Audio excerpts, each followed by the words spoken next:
So let's break down the planes in this image. Number 1 is the distant wall inside the shop, and then some of the lots of hangers and clothes in the background.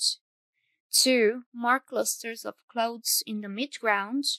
3, we have these 2 mannequin girls. 4, we have the mannequin guy and more clothes over him on the ground and on the frame to the right. And then 5, we have the glass. Yes, even though we only can see part of the reflections on it, it's a plane by itself. And then 6, we have the mannequin arm outside the shop. We are to start on the shape of the distant wall, on the shop, and the clusters of objects around that area. The first thing I want you to do is to simply this.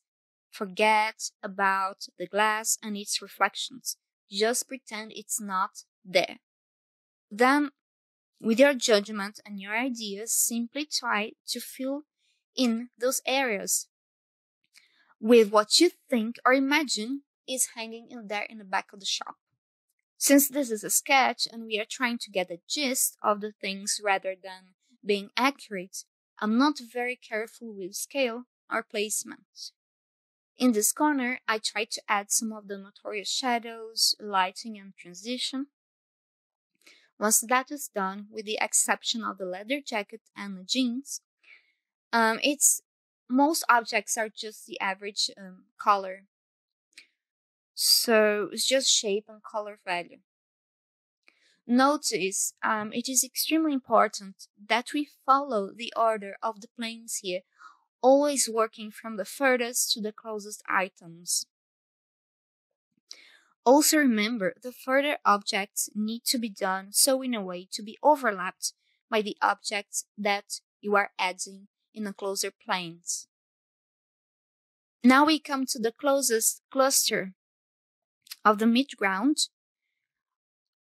and we do that wall first, and the hangers as well as the right side of the foreground.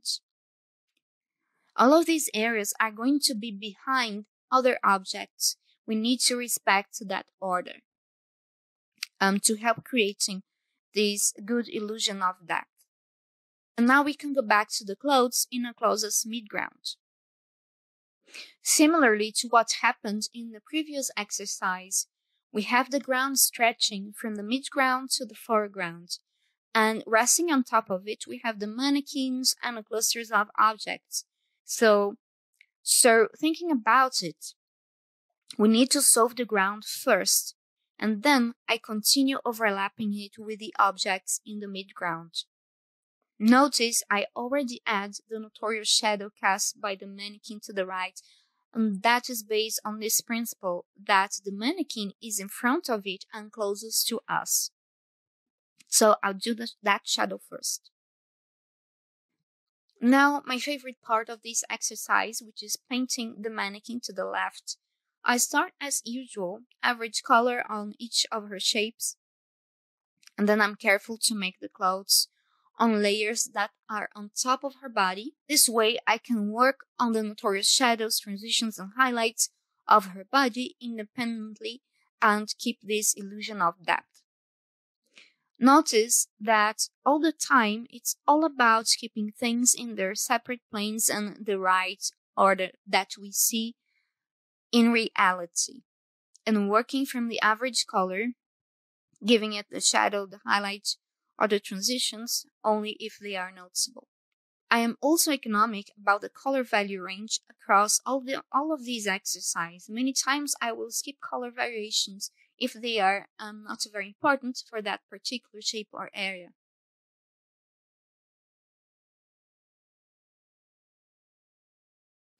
Her hair and face are a bit of complex structures, so I give them a bit extra work.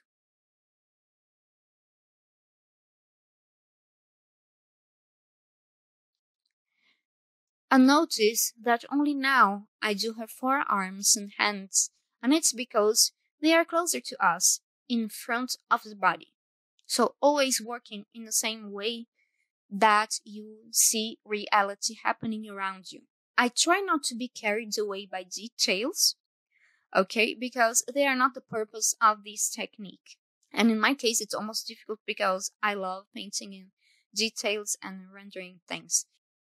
So now we start working with the mannequin to the right in the same system we have worked with the previous. We keep her body and clothes on separate layers in the right order that you find in reality. So we give the notorious shadows, transitions, and highlights independently to each of these parts. Notice that on purpose I have not done their feet, and that is because they are stepping on objects that are on a division from the midground to the foreground. Now, just like the previous painting, we also take into consideration not only what is furthest, but also what things are on top of what. So we sew these items first before we finish her feet.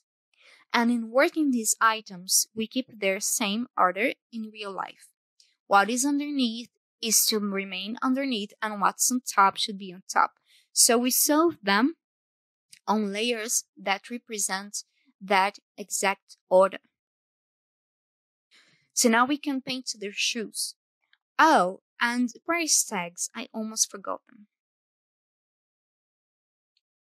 I finished the mannequin's face and the objects hanging on the right. You may have noticed that I don't do everything exactly as on a photo, sometimes because I don't bother, and other times because of aesthetic choices. Then we work with the male mannequin to the left and his clothes.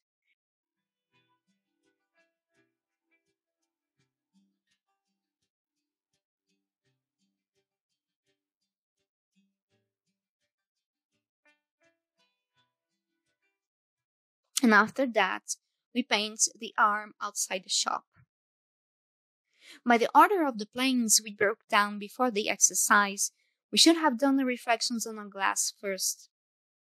Or in this particular case, it doesn't matter, because in the area this arm is located, it does not interfere with the reflections that we will do now. If it did, of course, then I would have been careful in following that order.